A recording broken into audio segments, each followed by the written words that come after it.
Pour la 39e édition des Journées européennes du patrimoine, le département a ouvert les portes du château des Ducs de Savoie. L'occasion de découvrir ou redécouvrir l'histoire et les décors de l'autre côté de ces murs.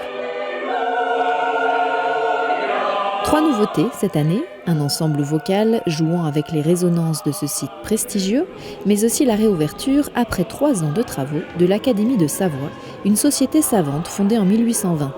Enfin, un jeu de société, le Maître des mines, qui explore l'univers des mines métallières de Savoie au XVIIIe et XIXe siècle. Une année de plus, le public est au rendez-vous, évidemment. Alors, on peut se dire que le château commence à être connu, mais chaque année, donc, il y a de nouvelles animations. Ancienne grande résidence de cour, le château dévoilait le mobilier précieux du XVIIIe dans les salons d'honneur, anciens appartements princiers. Car qui dit château, dit forcément un roi et une reine. Pas de reine, mais une duchesse, Christine de France.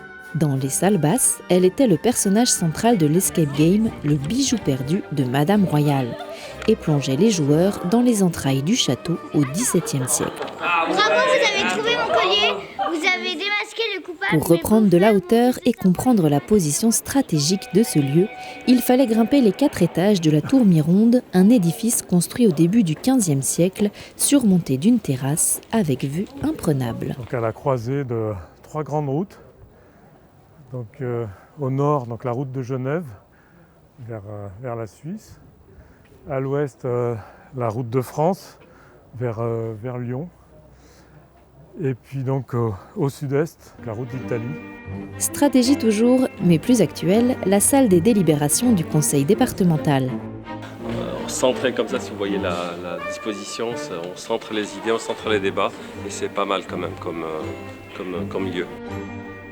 Des toits jusqu'au sous-sol, en passant par les salles emblématiques, le château des Ducs de Savoie a livré ses secrets et reçu plus de 5000 visiteurs lors de ce week-end dédié aux Journées européennes du patrimoine.